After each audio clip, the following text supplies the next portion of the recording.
This was the first book that ever made me cry. And not just cry like, oh, I teared up a little bit.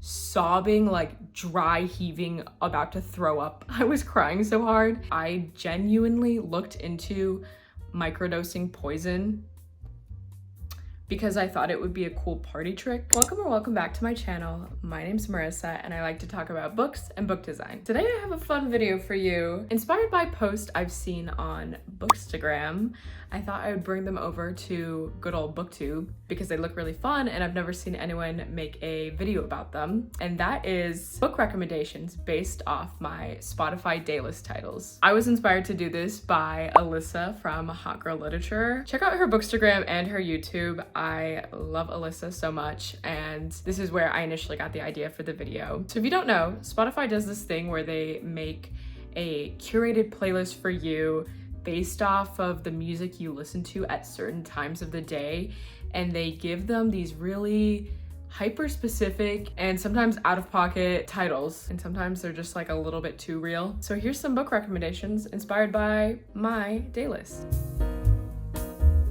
First up, we have Cold Cinematic Saturday Morning. The first book that came to mind for this was one of my all-time favorite books, I'm Thinking of Ending Things by Iain Reid. This was a 5 out of 5 star book for me. And personally, I think you should go into this one knowing absolutely nothing. You don't need to know anything. This is a book that you will be so confused reading because it is just completely warped and you don't know what is reality and what's not. And I love books like that. I think they're so fun. Possibly my favorite genre. So if you like that, you are going to love this book. But if you don't like unreliable narrators with somewhat confusing plots, you might not like it. But I think you should give it a try anyways because it's a really quick read. I think I read it in a day or two. You just can't put it down because it has such an unsettling vibe that you're like, I need to figure out what is going on. So I'm not gonna talk about the plot at all, but it does have a very cold vibe.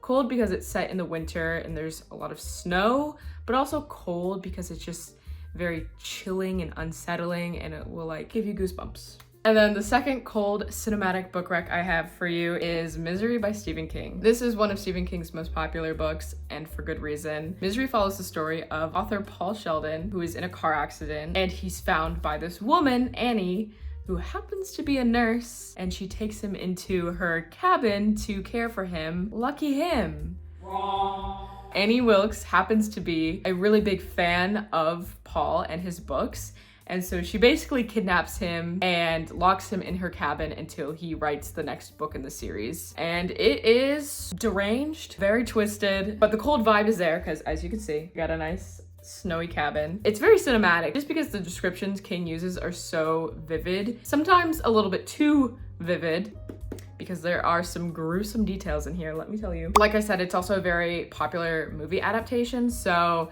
I think it's really easy to see like the cinematic quality here. Next up, we have Scream Situationship Early Tuesday Morning. Don't know what I was going through that early on a Tuesday morning, but apparently I needed this playlist. That conjured up the image of some books that I enjoyed, one of which is Sweetbitter by Stephanie Danler. Sweetbitter is a book about a girl in her early 20s who kind of moves to New York City on a whim and starts working in a very popular, like high-end restaurant in the city. And she's someone who moves to New York with no plan. She's not moving there to become like a writer, an actress, whatever else you do in New York. She truly just wanted to get out of her small town, so she went to New York. And it's also set during the early 2000s, which is pretty fun. And in this book, the main character, Tess, has this kind of toxic relationship with the bartender at the restaurant. Very much what I would consider to be a situationship. There's just something about having a crush on a coworker, you know what I mean? And especially a bartender. This book just gets it. This book just gets that. I rated this one 4 out of 5 stars. I liked it. It's one that's very much more so character-based and a little bit slow. Like there's not a very high, fast-paced plot you're following. So if you like books that are more so character studies, I think you'll enjoy this one. This next one isn't super situationship necessarily, but kind of. And that is Writers and Lovers by Lily King. I absolutely adore this book. I read it last summer with my book club and it just like really hit me. It's about this woman who's in her 30s who went to college for creative writing, and she's always wanted to be a writer. She's been working on a book for many years, but she's now in her 30s and hasn't really accomplished that. She's working as a waitress in a restaurant in somewhere in New England, maybe like Connecticut. It's about how now she's in her 30s, she's still pursuing this like dream job that a lot of her friends who are also pursuing the field of creative writing have given up on, and they've kind of settled for more mundane jobs like office jobs or just getting married and having kids. And so it's kind of her pursuit of this art and really like figuring out, is it worth it? What is she really doing it for? I'm not in my 30s. I just graduated college. I'm starting to have those feelings of like, okay, what do I really want to do with my life? Is it okay if the path I take isn't like straightforward and doesn't get me there immediately? And so I found it to be a really comforting read. But there is also the aspect of some interesting relationships. Maybe you could call them situationships. She has like 3 relationships throughout the book. And the first one is definitely a situationship. The other 2 are kind of like a little bit more serious, but they have their flaws. And yeah, I love this book so much. 5 out of 5 stars. This is another one that is also character focused and not plot driven. You really get invested in the character and what she's going through. The next playlist title is one that could maybe just describe like half the books I read, and that is Breakdown Masterpiece Monday Afternoon. We all need that every once in a while. A book that's really just gonna be devastating and make you cry, possibly cause a mental breakdown. Yep. So I narrowed it down to just 2 recommendations, even though I could probably go on and on about this. The first one is by an author that I love dearly, which is Anxious People by Fredrik Backman. Fredrik Backman is such an incredible writer. He perfectly knows how to write a book that is just gonna like squeeze your heart and like wring it out and make you feel every emotion. But the thing about it is that he's also very funny and borderline quirky. And I've read a few of his books now, Anxious People and A Man Called Uva. And those books both start out where it's like so quirky that I almost had to put them down. But trust me, hear me out, just stick with it. Just indulge it, lean into it, and you will get so much out of these books. But with Anxious People in particular, I thought it really fit with the idea of like a breakdown masterpiece, because it's about a group of people who are stuck in an apartment building during like an apartment tour. A robber is holding them hostage, and that sounds like really intense and scary, and I mean, I guess it is, but Fredrik Backman somehow takes it and makes that scary event the like lighthearted aspect of the book. It's somehow kind of funny, but then you really get invested in every single character that is trapped in that room. And of course, they're all somehow interconnected. And they're all going through something that is just so deeply emotional and hard. And you learn each of their individual stories and are able to like feel and empathize with them. Like I said, it was one that in the beginning, I was kind of rolling my eyes at the quirk. And by the end, I kid you not, I was listening to the audiobook. I was laying on my kitchen floor, sobbing. He kind of just like stabbed me in the chest and just made me feel everything. I love it. It did give me a breakdown, but this book is a masterpiece. I gave it 4 out of 5 stars, I think just because like the beginning is a little bit much, but it's like so close to being a 5-star. And then the other book that I immediately think of when I think of having a breakdown is The Book Thief by Mark Zusak. This is another incredibly popular book. This is a World War II book, but the narrator of the book is death itself, which is just so fascinating. The main characters are children, so it just really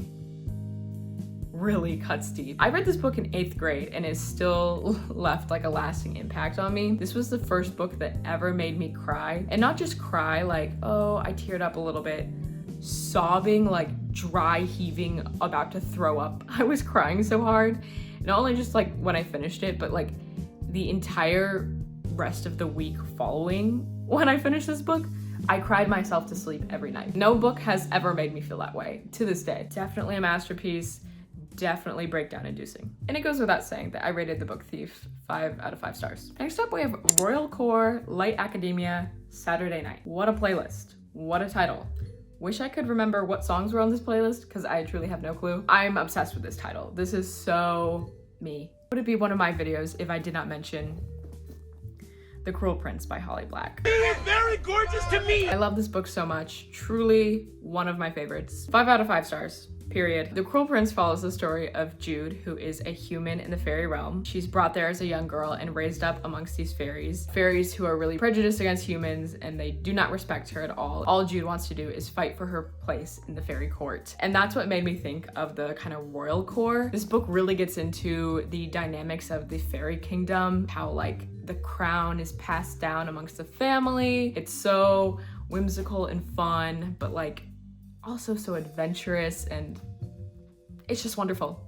I really can't say anything else. The light academia is maybe like less present, but I thought it fit still because there's an aspect in this book of Jude microdosing poison. I'm not gonna give you the details of why because I don't want to spoil anything, but it's kind of like part of her spy training. It's very fascinating the way she talks about it and getting to kind of hear about, I don't even know what it is now, I don't remember, like herbs or whatever, potions maybe. And when I tell you I was so fascinated by that detail of this book when I first read it, I genuinely looked into microdosing poison because I thought it would be a cool party trick to be like, hey guys, let me drink this like bottle of poison, ha. I don't know why I thought that would be okay. But once I realized that that was just not in the cards for me, I joined the fencing club because I was like, I need to be sword fighting. And that's how you know it's a good book. The next prompt is a little bit saucy, or I guess you could say spicy. Sensual sleepover Thursday evening. I'm blushing. Very interesting. Playlist name, don't know what I did to get that, but okay. I think Acts of Service by Lillian Fishman is a great fit for that. Can we get a moment for this cover? I am like so obsessed with this cover. That is 100% the reason I bought this and read it. This is the story of a girl named Eve who has been in a long-term relationship and she's starting to feel, I guess, bored, maybe trapped. And so she ends up posting nudes online to get some fulfillment that she wasn't getting out of her relationship. Through that act, she gets invited to be a part of a threesome with this couple. This couple has like some insane dynamic where it's like, it's a man and a woman and then Eve. It seems like it's like a humiliation thing for the woman to like watch the man she's with be with another woman.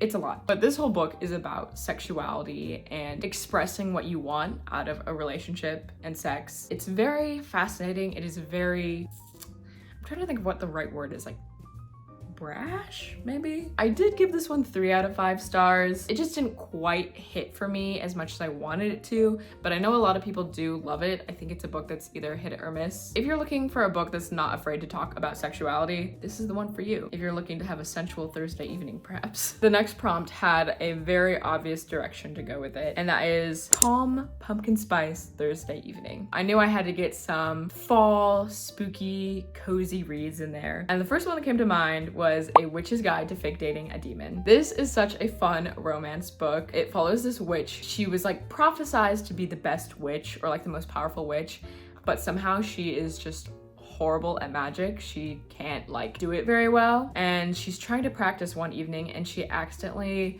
conjures a demon who like will not leave until she makes a deal with the devil, essentially. And so he's trying to trick her into selling her soul to become better at magic, but along the way they form a relationship. It's very much like a close proximity romance book, if you will. It's just like the perfect fall book. They live in this like small town where there's magical creatures. They're not just witches, there's like pixies and other things. And it very much has like a Stars Hollow vibe to it. There are like scenes where they're eating pumpkin spice flavored things, and it's like quintessential fall. It's amazing. That being said, I did rate it 3 out of 5 stars. I don't even remember why. Like looking back, I'd maybe give it a 4 even. It's really fun and it's cute and I liked it. And then I have to follow that up with Practical Magic by Alice Hoffman. This is the spooky season book. It's about these witch sisters and how they grow up dealing with being witches and how they use their magic, and it follows them and how they grow up and grow apart dealing with magic and relationships. I kicked off my spooky season last year with this one and it was just perfect. It set the tone perfectly. I don't think either of those books are necessarily calm, but they are like cozy. They have like a Halloween town vibe. I gave Practical Magic 4 out of 5 stars. The next prompt warranted some pretty specific book recommendations, and that is Good Mood 2020's Monday evening. I thought that was a good way to recommend some 2020 releases. And if you didn't know, The Midnight Library by Haig is a 2020 release. This is a book that puts me in a good mood because it's just so inspiring, and I really feel like it validated me and the place I am in my life at the moment. This is a book about parallel universes and parallel lives. It follows our main character, Nora, who is at a very low point in her life. She's just filled with regret about all the what ifs,